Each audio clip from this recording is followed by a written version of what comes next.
right, good morning. Morning. How's everybody doing? Great. All right, awesome. So I have limited sleep in the last 36 hours. Why? So I'll be cursing a lot. I can already tell it's gonna be a potty mouth morning. So I'm excited about that. A lot of curse words coming out. All right, so anyways, yes, my wife had the baby early Friday morning. So little guy's good, mom was good. Yeah, surreal, but anyway, it's good to be back. Be back on Saturday and here with you guys, ready to grow. So anyways, yeah, I want to go through some things pretty quickly.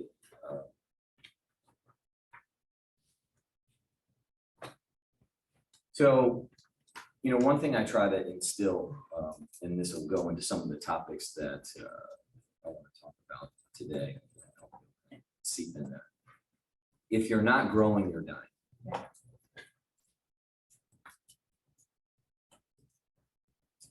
If you're not growing, you're dying.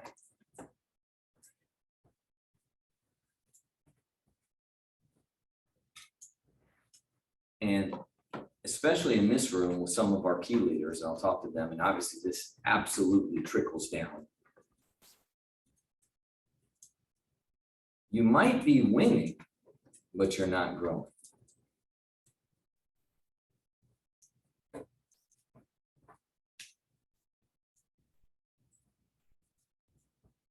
And growing is the most determinant factor of winning.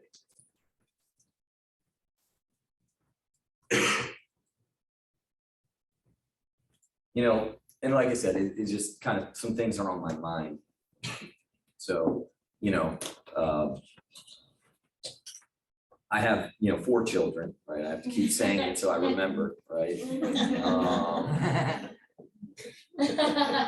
And so my oldest is 13. He just turned 13. My youngest, 2 boys. I have 2 boys bookends, right? My 13-year-old and the infant is 4 days ago. yeah, 4 days old. And then I have my 2 daughters in between. Okay.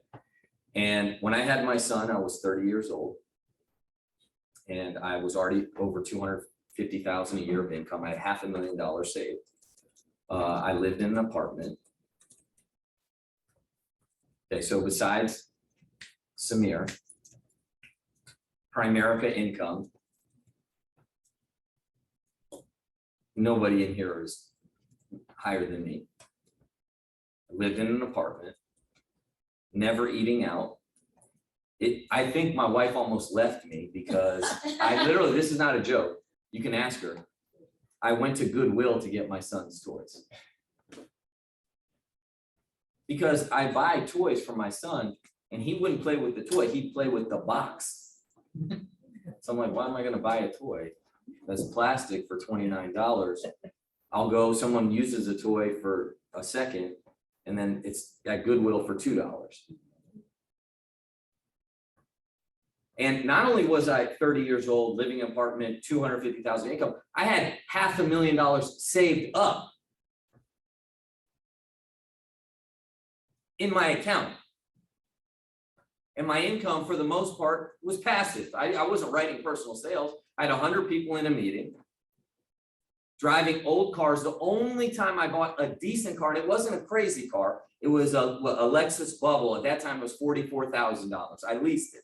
And I got that for my wife because I wanted my wife to be in a nicer. I had, at that time, a 1996 Honda Accord.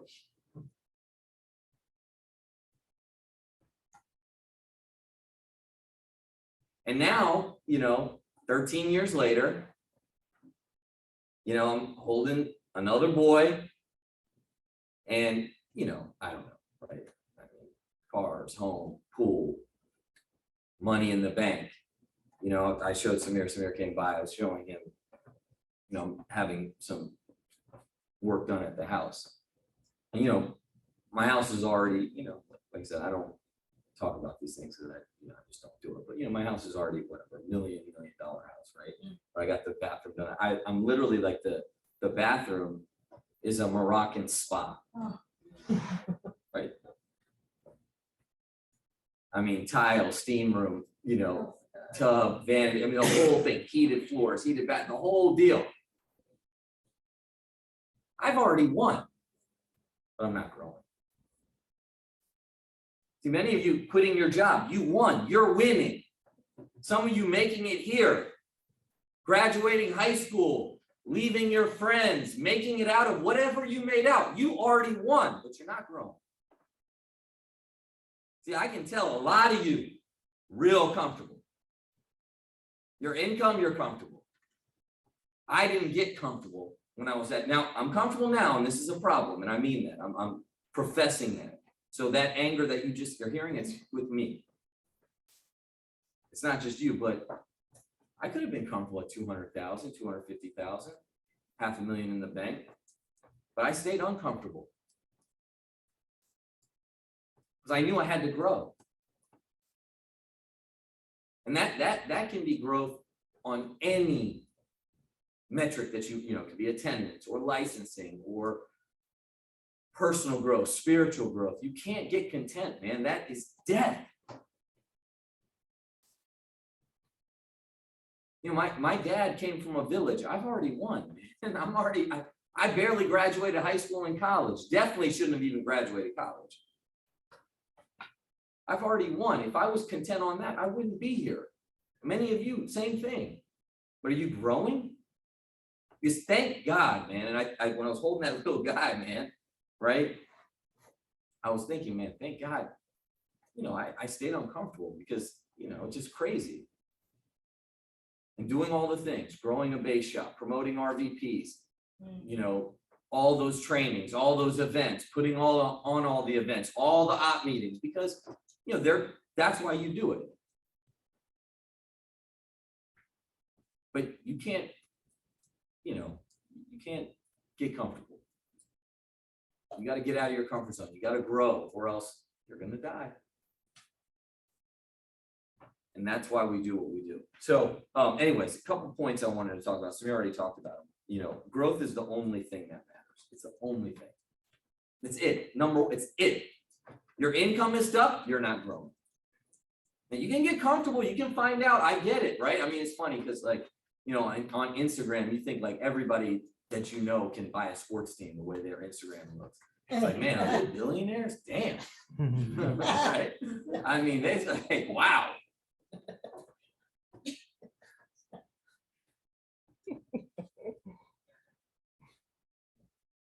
But for you, it's like, you know, that's why we're here, man. We're here to challenge you. You know, it's funny, my daughter, like my youngest one, she's 6.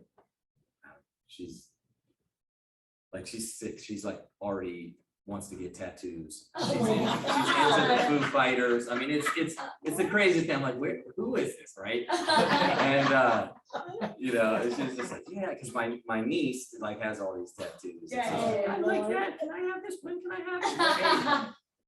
Right. So she likes the Foo Fighters, right? So we Oh my God. huh? Yeah, so I, you know, in the morning in school, like she's like, Dad, you know, and her favorite song is "The Best of You." Right? I don't know if you ever heard. It's a great song, right? It's someone getting the best of you, and it just repeats it over and over again. And that's what this is for. Now, for you to be comfortable, you've already won. Okay, I'm not knocking you. You've already won, and I'm proud of all of you. But you ain't growing, and you're definitely comfortable. You know, if you make $5,000 a month in Primerica, that's $100,000 a year in the real world income. You've already won, but you ain't growing. You're not growing. That's what this meeting is for. If some of you failed your test 5-6 times and people told you you never pass it and you got it, you didn't ever have a real certification, you already won. You're winning, but you ain't growing. And that's what we do, why we do what we do. Because, you know, I'm around a lot of people, man, and man, right? You feel like, right? There's a saying in basketball, right? Like what I do to you, like when you score on somebody, you do this, right? You know what that sign is for? Is they're too small, right?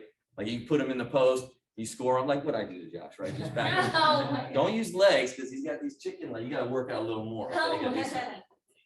Don't skip leg day, bro. Okay.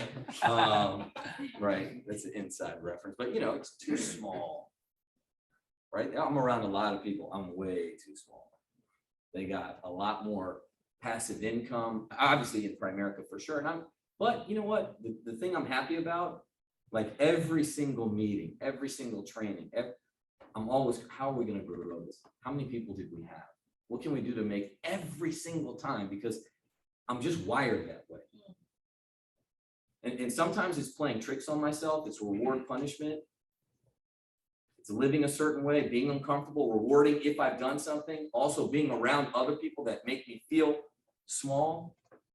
But it's just in my DNA growing things because I don't know, just how we came up in the business. It was just growth at all costs. That's all we care about. And everybody we looked up to that mentored us wanted to get us to get to the next level. And once you got there, you get to the next level. You're always growing. Nothing is worse than people that are comfortable. So, Samir talked about, let's talk about the op meeting. Okay. There are a lot of things that I do wrong in this business. A lot of things I could do better. I tell you, my op meeting is not one of those things. I have one of the best, if not the, I put it up against anybody, best op meeting. How old was Owen's son that came to the meeting? What? 20. He's in his third year of college. He's 20 years old. His parent, I want everyone to listen to this. His parents are physicians. They're our big clients. And she sent her son saying, Sheila's been wanting you to see this. I want you to go. Now he's in between semesters at VCU, UVA, wherever, right? He comes out of the meeting and he said, wow, this was so thought-provoking. It made me really question money because I was just thinking to myself, okay, I'm going to get a degree. My parents want me to be a physical therapist, and I'm just going to kind of go out there and do that. And this meeting made me rethink how I think about money, how I think about my life. And, I'm thinking about it. It's more important than I thought. I have to think about money more. And maybe I shouldn't wait until after I have a degree. Maybe I should be more focused on money now. And how often do you guys do this? And can I come more often? That literally altered someone's life and mine, and not because they came from the gutter and they saw some successful people. Like, he's already living a successful life with his parents. And people say, oh, they don't need the meeting, or, oh, can they just come right into this? Or that's like, what are you talking about, man? Like, we've done this for so long. We know the impact that meetings can have. I mean, Sheila has her recruits coming who are adults making multiple six figures. They're bringing their spouses now. The spouses are making the kids come. I mean, it's happening in front of you, man. Like, either you're participating or you're not. Kid is, I'm gonna recruit him. It's just that I had to leave at a meeting in Jefferson, Maryland. But he's coming in the business. I mean, so, part of like what I wanted to, and this is also for the leaders. It's not really for the new people. Okay. Like one thing I told Samir about this 2 weeks ago when we had 25 people in the meeting, which was amazing. I mean, I walked in and I was like, yo, it was like, I promise you, like when I got into business, right, I was a big basketball fan. I still am, but like when I got in at 23, like my vision in this business was like coming out to like a Wizards game and like Gilbert Arenas and coming out to the playing on the, right, on the center court or on the main court, right? That's how I felt walking in the back of the room. I was like, wow, there's a bunch of great people in here and someone's gonna, and it brings the right energy, okay? But us as a team, you guys, right? I mean, every single time we have a meeting, I call, hey, what can we do better? And what I want you guys to do is have some intuition here. Like, we don't even have a sign-up sheet. And I'm not talking, I don't want a rinky dink, and this is not for me and some of the other leaders to do all the work. I do the meeting. I recruit them. You have to put people in there and then close them afterwards. But think about a RE/MAX office. If you were going to a real estate presentation and they were going to recruit, it's an agency hiring. Do you think they'd have a sign-up sheet? You think they just bring their guests in and not know? We need to do a little bit better of a job on Saturday and Wednesday. I'm gonna throw some ideas out there, right? Like, you know, maybe Shondell can help me, because I know she uses she's been doing it, especially on the technology side. We need a system where, and I'm asking Dante this too, where when people come in, we get all their information. They're logged into some technology, and right at 11, call it 11:20, they're getting something text to them on their phone. How was the meeting? Okay. You don't have to remember, it's already right there. I'm thinking like an organization that has thousands of agents, how would they run? Because if I'm doing this meeting twice a week, I want to get the most out of it. I mean, like he just said, this was not hype. 12 recruits from 25. Every single meeting is 4 or 5 recruits, every single one. We have to do a better job. We have to document, we have to use technology, and then if they show up or don't show up, we need some sort of drip, right? Whether it's an email almost every day or every other day for, I don't know, 30 weeks in a row. And that's because I get these things, okay? And I need people to, and then listen, people in the elevator and greeting the first ones, right? Like, how would Max have it? This is not, a job for the newest person. This is not a job for somebody that's not seasoned. You get what I'm saying? What am I saying? This is not a job for someone that's not seasoned. Thank you, Kevin. It means get a person that knows what they're doing, is dressed sharp. Right, and this is, I know there's not everybody that there are some new people, okay? But this is our Monday meeting. All right. And I sent a video out, right? And I know Josh, I don't know if you reposted it or you just randomly saw this on Instagram. Yeah. And it was Eric Spoelstra. And he goes, how important are, he goes, we believe in championship habits. He goes, look, I just loved it. I mean, it was one of the greatest little 2-minute, 30-second clips. He goes, LeBron never was late. To a practice, to a meeting, to a film study, never was late. He goes, his locker was actually pristine. You guys might not think it matters. We do. These little things matter, right? I got into some of our leaders in here because you guys, this is not just me doing the meeting. If every meeting I'm calling him, every meeting, hey, here's what happened in the meeting.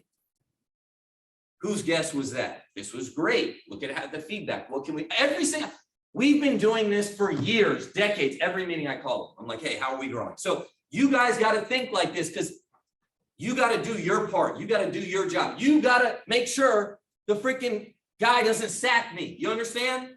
That's your job. My job is to put on the meeting, which I will do incredibly. Which, thank you for sharing that because, it does make me feel good because I try to put a lot and, sometimes you're right. I might not be into it. I need a mental break. Somebody texted me that. I promise you. I've been in the hospital for 36 hours. I'm about to throw this little baby out the window.